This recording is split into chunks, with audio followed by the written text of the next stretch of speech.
Welcome to this edition of Jacksonville University's The Dolphin Channel News. I'm Victoria Smart. And I'm Shannon Heath, bringing you news from JU's campus and the community.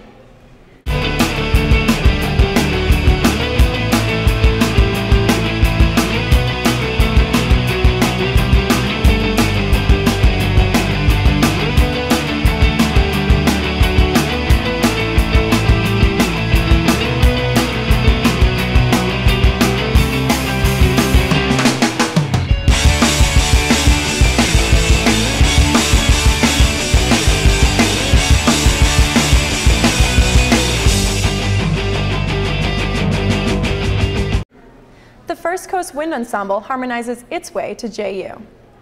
Thanks, Victoria. I'm here at Terry Concert Hall where the Music of Love concert begins shortly. The First Coast Wind Ensemble includes 60 musicians, led by Professors Artie Clifton and Dawn Reynolds. Performers range in talent from experienced professional musicians to apprentice college students. For conductor and Professor Artie Clifton, the show highlights a collaborative effort weeks in the making. It's going to be a great program, and I'm looking forward to having people come. Hopefully the JU community will come to the concert. It's a program by the First Coast Wind Ensemble, which is actually a community music organization. About 60 players, woodwind, brass, and percussion players. I love the music. The music is really great, and the students and the community players really enjoy playing in the group. I think what I like about it is working with a group that really loves what they're doing. They love music. Performing a total of 6 compilations, works by composer Dr. David Halsinger, and theater music by Leonard Bernstein, Leo Delibes, and Alexander Borodin. Their performance lasted for nearly 2 hours. The applause of the crowd was a sign of a job well done. Great feeling. It's a feeling of accomplishment. It's a feeling of closure, you know, because you've been working for these 5 weeks, anticipating the preparation of it and getting all the details right.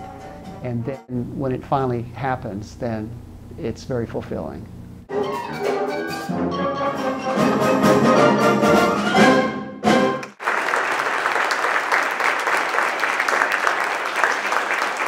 The group, founded in 1990 by Dale Blackwell, Artie Clifton, and Alvin Rogers, performs several times each semester. Admission is free and the public is welcome. Reporting for the Dolphin Channel, I'm Melissa Fernald. Back to you, Victoria. The First Coast Wind Ensemble is a member of the Cultural Council of Jacksonville. Their next concert will be at JU the last Saturday in February.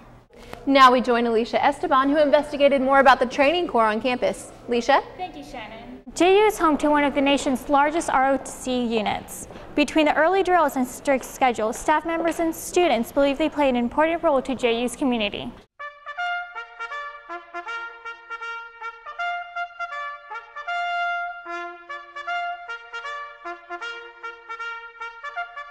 I think they benefit pretty hugely. One, obviously, just looking at the tangible benefits. Obviously, like I said, some of them that wouldn't otherwise have the opportunity or the means to go to college have that by virtue of a scholarship. In terms of the more intangibles, obviously, it's a lot of training on the leadership and management side. I think ultimately we create better citizens. We teach them, you know, how to lead a good moral lifestyle and maintain a great character. I think that's very important. Nate's right here. Set the cans down, pick the grenade up, throw it, 3 push it, small. Hit! I really like the discipline. I think it's a big part of growing up. You know, you figure out who you are in college, and they're very helpful as far as, you know, if you're having troubles in college, they're always there. They kind of play mom and dad when you don't have a mom and dad here in college. So, and I think I really enjoy the camaraderie. Everybody knows each other. Everybody knows what we're going through, and because of that, we're a really, really close-knit group. It's a great way to get an education and be able to serve your country after your college life. The advantage of being involved in the normal college lifestyle, having the capability of maturing socially in the normal college atmosphere. It's kind of nice because you learn to discipline yourself. They teach you a lot about that, but at the same time you get to be a college student, so you're not working actually as an active duty military, but you're learning all of the things that you will need, all the tools that you'll need when you do enter and become active duty. I'd say that if you are of the mindset that they don't belong on campus, it's really difficult to change it from the outside.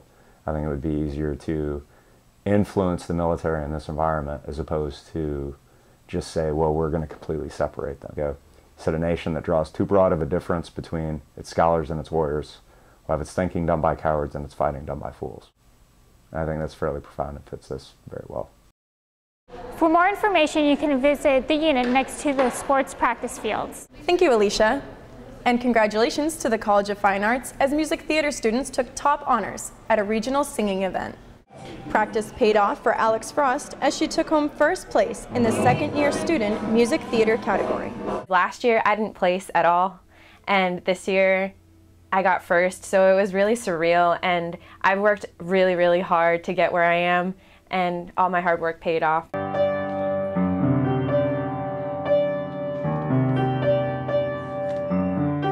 It's definitely a confidence booster because, you know, with music theater, you're always getting critiqued and your ego gets shot down all the time. So, you know, winning things, it just makes you feel a little bit better about yourself. Floating far from the shore, some things are meant to be. Frost's peers respect her determination. For freshman Alec Haddon, she's an inspiration. She is an amazing singer, but she is an even better person and just overall one of the best people on the entire JU campus.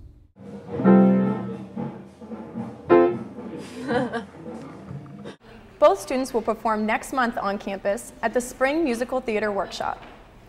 The dance group of Jacksonville University hosts their next program.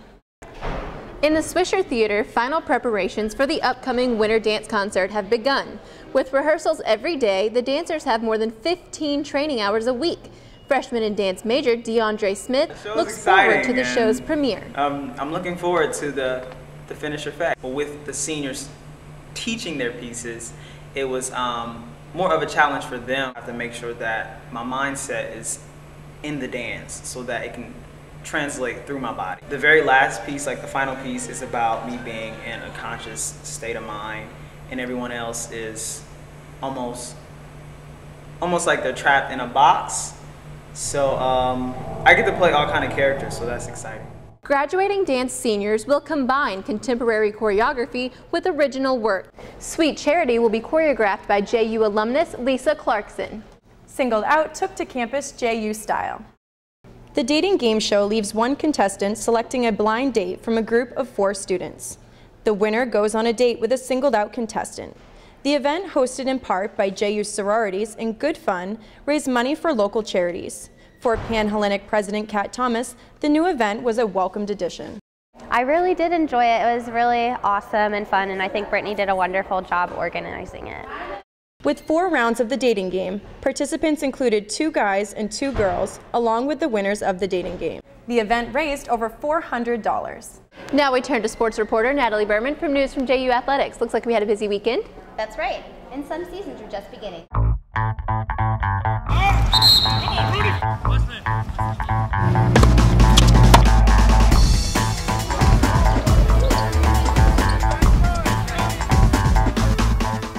JU men's basketball tipped off another win against the Ospreys last weekend in the SunTrust River City Rumble. With a crowd of more than 4,000, the Dolphins added another win to the books as they beat UNF 71-69. During the last 5 minutes of the game, the 2 teams traded the lead 3 times and were tied 6 different times. With 11 seconds left in regulation time and with a tied game, Russell Powell saved the night with a basket. The Dolphins ended their home schedule after beating Mercer 74-68 on Sunday. On another high note, the women's track and field team won their 6th straight ASUN Indoor Track and Field Championship on Saturday. The men's lacrosse team fell short to Georgetown in the Sunshine Classic. In about 75-degree weather and sunshine, the men's lacrosse team took to the field against Georgetown in the inaugural Sunshine Classic.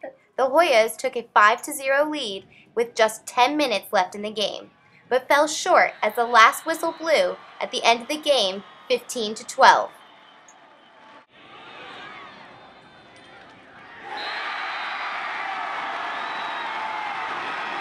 The baseball team is right on track after they took a series win over UNC Wilmington. After a slow start, the Dolphins came back on Sunday with a 9-1 win. The JU softball team started off their season with the JU tournament. Starting their season off right, they beat Buffalo 3-1 and Bethune-Cookman 5-0. The Dolphins had key hits from sophomore Sarah Simon and junior Kayla Willette. The tournament continued Saturday with the Lady Dolphins falling to North Carolina 2-1 and Kansas 6-1. The Dolphins play their next home game against UConn. Back to you guys. Thanks, Natalie. With a strong support system, students are able to take on the challenges of their education and social life. Hailing from Westerly, Rhode Island, junior Dana Carlson arrived at JU in 2008. It's definitely difficult sometimes being in a lot of organizations and clubs and then focusing on schoolwork, but it helps a lot having support on campus between other members of your clubs or just my friends motivating me and keeping me on track. Dana is currently president of JUSA, the university's student government. She works directly with students to find resolutions for grievances. Dana also works for JU's own radio station, JU 108, as production manager and DJ. You can follow Dana and the rest of the radio crew at ju108.ju.edu.